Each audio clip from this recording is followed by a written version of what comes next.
باز آ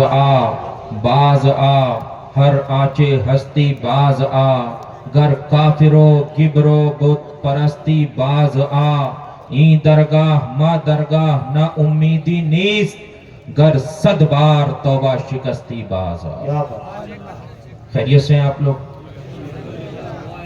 ہاں؟ آپ لوگ مہمان نوازی بہت اچھی کرتے ہیں۔ آواز میں دقت آ رہی تھی، ہوگی صحیح کس کو؟ پہلے سید صاحب سے ایک گھنٹہ بلواتے ہیں، پھر سید صاحب نہیں جا پاتے ہیں، خود اٹھ کے چلے جاتے ہیں۔ ہاں؟ ہے نا؟ آپ جانتے ہیں حضرت عمر ابن عبدالعزیز رضی اللہ تعالیٰ عنہ کے گھر پہ ایک مہمان آیا۔ مہمان نوازی کس کو کہتے ہیں؟ حضرت عمر ابن عبدالعزیز رضی اللہ تعالیٰ عنہ کے گھر پہ ایک مہمان آیا، رات کا وقت تھا، چراغ گل ہو گیا۔ مہمان نے سوچا، حضرت عمر ابن عبدالعزیز اس وقت کتابت فرما رہے تھے، کچھ لکھ رہے تھے۔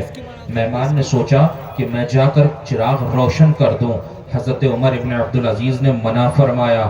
مہمان نے کہا کہ حضور میں امیر المومنین میں جا کر خادم کو جگہ دیتا ہوں، پر منع فرمایا کہ وہ ابھی کچی نیند ابھی سویا ہے، دن بھر کام کیا ہے، اس نے ابھی سویا ہے، کچی نیند ہے، اس کو تکلیف ہوگی۔ اس کے بعد حضرت عمر ابن عبدالعزیز اٹھے، چراغ روشن کیا، امیر المومنین ہیں، چراغ روشن کیا، واپس آئے۔ مہمان نے کہا تھا کہ حضور آپ نے چراغ روشن کیا، آپ تو امیر المومنین ہیں۔ حضرت عمر ابن عبدالعزیز نے فرمایا تھا جو گیا تھا وہ بھی عمر تھا، جس نے چراغ کو روشن کیا وہ بھی عمر تھا، جو واپس آیا وہ بھی عمر ہے نا؟ امیر المومنین ہیں، وقت کے خلیفہ ہیں، مہمان کو چراغ نہیں روشن کرنے دے رہے ہیں۔ آپ تو یہاں سے مہمان کو جانے بھی نہیں دیتے ہیں، وہ خود اٹھ کے چلے جاتے ہیں۔ ہاں؟ ہے نا؟ تو ابھی جتنے باقی ہیں یہ کب جائیں گے؟ اب تو نہیں جائیں گے؟ بہرحال ایک مرتبہ درود پاک پڑھیں، اللہم صلی علی سیدنا مولانا محمد معدن الجود بالکرم وعلی آلہ وبارک وسلم، صلاۃ و سلام علیک یا رسول اللہ صلی اللہ تعالی علیہ وسلم۔ سب سے پہلے حضور کی بات کی جائے اور اعلیٰ حضرت کی زبان میں کی جائے۔ ہمارے اعلیٰ حضرت فرماتے ہیں زمین و زماں تمہارے لیے، زمین و زماں تمہارے لیے، مکین و مکان تمہارے لیے، چنین و چنا تمہارے لیے، بنے دو جہاں تمہارے لیے۔